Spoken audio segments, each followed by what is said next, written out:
사도행전 20장 22절에서 25절까지의 말씀입니다. 보라, 이제 나는 성령에 매여 예루살렘으로 가는데 거기서 무슨 일을 당할는지 알지 못하노라. 오직 성령이 각성해서 내게 증언하여 결박과 환난이 나를 기다린다 하시나 내가 달려갈 길과 주 예수께 받은 사명 곧 하나님 은혜의 복음을 증언하는 일을 마치려 하면은 나의 생명조차 조금 더 귀한 것으로 여기지 아니하노라. 보라, 내가 여러분 중에 왕래하며 하나님의 나라를 전파하였으나 이제는 여러분이 다 내 얼굴을 다시 보지 못할 줄 아노라. 아멘. 할렐루야, 오늘도 좋은 날입니다. 사도행전 20장 22절과 25절 말씀 묵상입니다. 오늘은 사명을 위해 사는 사람이라는 제목으로 말씀을 나누도록 하겠습니다.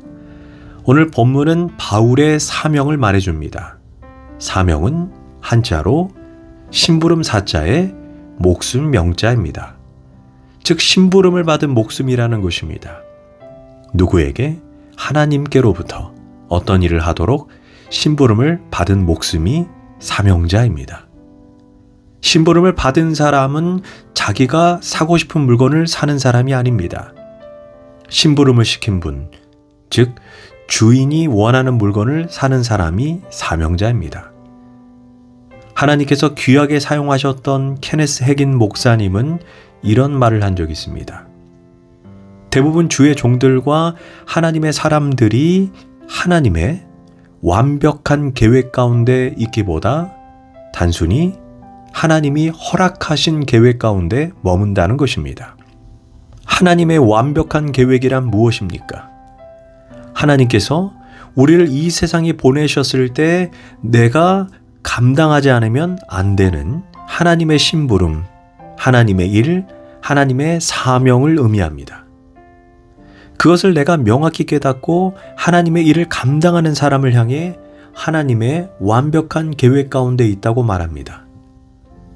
그러나 안타깝게도 대부분의 하나님의 사람들과 종들이 단 한 번도 하나님께 자신의 사명이 무엇인지 묻지 않고 단지 자기가 소망하고 바라는 사역을 합니다. 이를 하나님이 허락하신 계획이라고 말합니다. 사실 바울이 진정으로 원했던 사역은 자신의 동족 유대인에게 복음을 전하고 그들이 하나님께 돌아오는 것이 그의 바람이고 소망이었고 그리고 자신이 그렇게 쓰임받고 싶었습니다.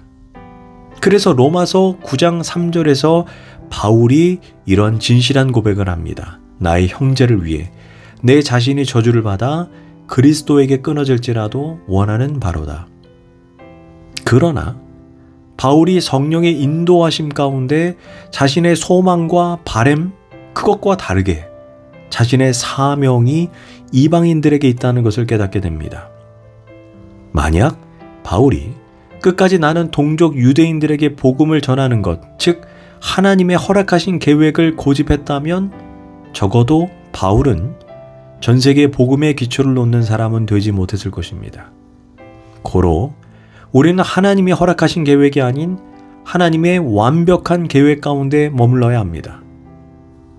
오늘 바울이 자신의 사명의 길을 이런 고백을 합니다. 22절입니다. 보라, 이제 나는 성령에 매여 예루살렘으로 가는데 거기서 무슨 일을 당할지 알지 못하노라. 지금 바울이 성령님에 의해 그리고 성령에 매여 예루살렘으로 가고 있습니다. 그런데 문제는 거기에서 무슨 일, 무슨 박해를 당할지 알지 못한다라고 고백합니다. 우리도 이럴 때가 있습니다. 내가 원하지도 않고 선뜻 나서고 싶지도 않습니다. 그런데 문제는 계속해서 알 수 없는 마음의 무거움, 중압감이 있습니다. 한번 생각해 보십시오. 한편으로는 성령께서 강력히 가라고 하시고 또 한편으로는 무슨 일을 당할지 알 수 없다는 것입니다. 사도 바울의 마음이 얼마나 고민이 되겠습니까? 도저히 상식으로 이해가 안 됩니다. 성령님이 가라고 하시면 시온의 대로가 열려야 하지 않습니까? 적대자들의 목이 모두 꺾어지고 방해하는 사람들의 이빨도 모두 부러져야 하지 않겠습니까?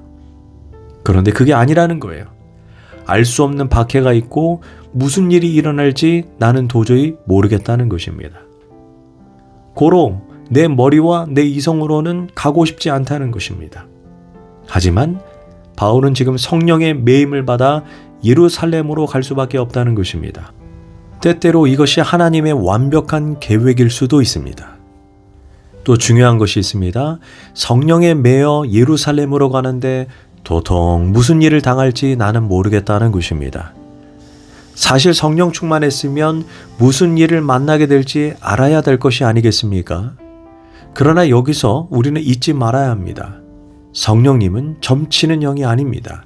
가끔 보면 성령 충만히 받으면 어디 가서 뭘 하고 누구를 만나고 누구와 결혼을 하고 하여간 별소리를 다 하는 사람이 있습니다. 그러나 그것은 쓸데없는 소리입니다. 바울이 심령에 매어 예루살렘으로 갈 뿐 나는 무슨 일이 일어날지 모른다는 것입니다. 그러니 성령을 받아가지고 점칠 생각은 하지 말아야 합니다. 그런데 오늘 본문의 말씀을 보니 핍박이 있다는 것, 그것은 분명히 알고 있습니다. 그리고 그에 대한 각오가 서 있습니다. 환난이 나를 기다린다 하시나니 내가 달려갈 길과 주 예수께 받은 사명, 곧 하나님의 은혜의 복음을 증언하는 일을 마치려 하면은 나의 생명조차 조금도 귀한 것으로 여기지 아니하노라. 이미 하나님의 완벽한 계획이 있다고 확신합니다. 무슨 일을 만나도 이제는 상관이 없다는 것입니다. 살든지 죽든지 상관이 없습니다. 그저 순종하여 예루살렘으로 갈 것입니다. 이것이 그의 비장한 각오입니다. 특별히 여기서 바울은 자신을 경주자로 인식합니다. 경주자가 뛸 때에는 분명한 목표를 향해서 뛰는 것입니다. 온 정력을 다해서 뛰는 것입니다. 그러니 경주자는 그 길이 아무리 험준해도 거칠 것이 없습니다. 주저할 것도 없습니다. 이것이 사명자의 삶을 사는 사람의 자세입니다. 유명한 심리학자 에릭 프롬은 이렇게 말했습니다. 사람은 두 가지 삶의 양식을 가지고 있다고 말합니다. 하나는 소유의 양식의 삶이고 하나는 존재의 양식의 삶입니다. 소유의 양식은 물질을 얻고 권력을 얻고 명예를 얻고 지위를 얻는 삶입니다. 무엇인가 이 세상의 것을 끊임없이 추구하고 또 추구하지만 안타깝게도 결국 마지막에 가서는 나는 아무것도 얻지 못했다. 이런 마음으로 생을 마감하는 삶이 바로 소유의 양식입니다. 반면 또 하나의 삶의 방식이 있는데 그것이 존재의 양식의 삶입니다. 이는 인생의 소유보다 더 높은 가치인 인생의 의미와 목적을 추구하고 나에게 주어진 사명을 생각하며 살아가는 것입니다. 내가 무엇을 얻었는가 크게 중요한 것이 아닙니다. 얼마나 사명에 충실했느냐, 얼마나 사랑을 나누었고 얼마나 감동을 주었는가, 그것이 중요한 것입니다. 소유가 중요한 게 아니라 내가 사명을 위해 살아갔고 사명에 충실했는가입니다. 왜 그렇습니까? 사명이 내 생명보다 더 소중하기 때문입니다. 내가 무엇을 얻었느냐보다 내가 하나님을 위해 무엇을 했느냐가 더 중요한 삶입니다. 그래서 바울은 이 일을 마치려 하면은 내 목숨을 아무것도 아니다, 이런 고백을 하는 것입니다. 즉 언제 죽어도 좋다.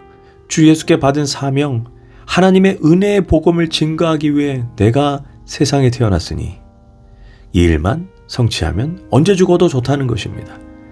다시 말해 생명보다 더 중요한 일을 알고 그것을 위해 내 인생 전부를 바칠 수 있는 사람이 참으로 위대하고 복된 사람입니다.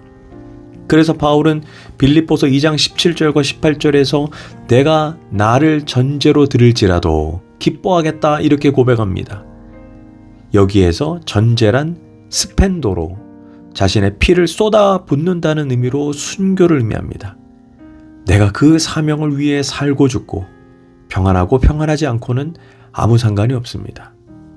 다만 내게 맡긴 사명에 하나님 앞에 충실할 뿐입니다. 이것이 내 생명보다 더 높은 가치의 것이기 때문에 모름지기 이러한 삶을 사는 사람, 다시 말해 존재의 양식으로 사는 생이 되어야 할 것입니다. 기도하겠습니다. 하나님, 우리에게 주어진 사명의 크기가 각기 다르지만 내가 어떤 상황 속에서도 내게 주어진 하나님의 사명과 영혼을 사랑하는 것이 내 인생의 삶의 목적이 되게 하소서. 예수님의 이름으로 기도합니다. 아멘.